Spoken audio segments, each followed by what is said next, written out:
One of the great tensions for the Christian is whether we live our life and our faith out with personal prayer.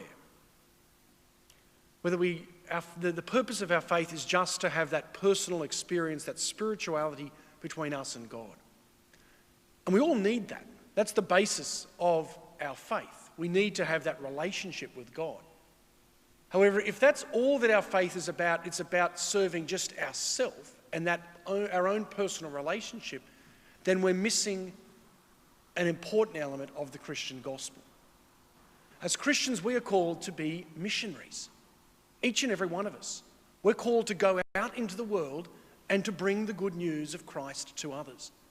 St. Paul, writing in this second letter to Timothy, is explaining some of the situations where he's gone to different places and things haven't quite worked out. He's tried to be the missionary. He's tried to bring the good news. And sometimes there's been problems. He says, "My constancy and the persecutions and the hardships that came to me in places like Antioch, Iconium, and Lystra." St. Paul knew that he had this personal faith. We know the story of Paul. He's knocked off the horse on the road to Damascus. Has this personal closeness to God. Then he starts to go out and tell the good news, but he finds it very hard. He finds some great success as well, but he also finds it difficult. And that's part of the gospel experience for all of us. Faith is not just that beautiful personal spirituality we have between us and God. We need that.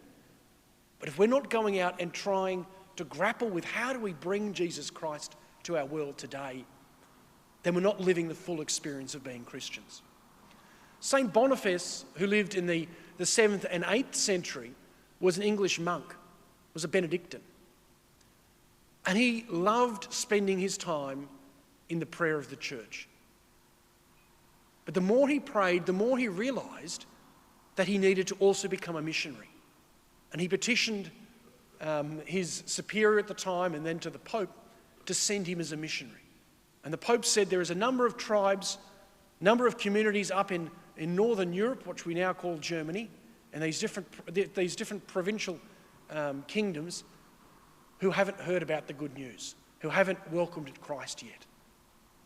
And so this monk who had spent his days in prayer said, "I'll go as a missionary. I'll go to bring the good news there." And he did. He went from England, went to Germany, what we now call Germany, and he went to places like Bavaria, to Mainz, to Regensburg, and he brought the good news of Jesus Christ there, and he set the foundations of the faith there. For the people in Germany, Boniface is the equivalent of Patrick. He's the one who brought the faith to the German people. He's also the one who's referred to as the patron saint of beer and of brewers in Germany, which is part of perhaps the flavour of Germany. Boniface, interestingly enough, was a missionary, but he was also a man of deep personal prayer, and we need both.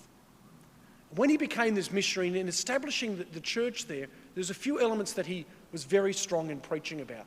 And there is still a lot of his work is still recorded. There you can still read this from the 7th and the 8th century. He said it's very important as Catholics that we are united with the Pope. That we need to know that we are not just our own little kingdom, our own little parish, that we're part of something incredible, something that unites us right across the world. And as Christians, we do this as well. And it's the beauty, I think, of what we have with live streaming, is that we know that we are connected. There are people who I know who are watching from other parts of the world. And I think Boniface would be very happy with this, that we are united. We're united with our Holy Father. We're united with our bishop here. But we're united with Catholics right across the world. And that's what our faith should be. So Boniface said, we should be united. Don't just be our own little parish. Know that we're part of a bigger family. And then he said we need both personal experiences of prayer, and each person's called to be a missionary. Each person's called to go out and tell others.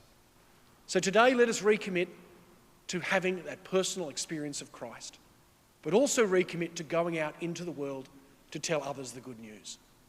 Boniface was eventually killed for his faith. He was martyred because he was telling the good news. Terrible story, really. But that's part of the Christian experience. I hope we don't have to be martyrs today, but we're called to go into the world and to proclaim the good news of Christ, even when it's difficult, even perhaps to the point of death. So let's proclaim that good news, proclaim it courageously, proclaim it joyfully, and proclaim it with the spirit of St. Boniface today. St. Boniface, pray for us.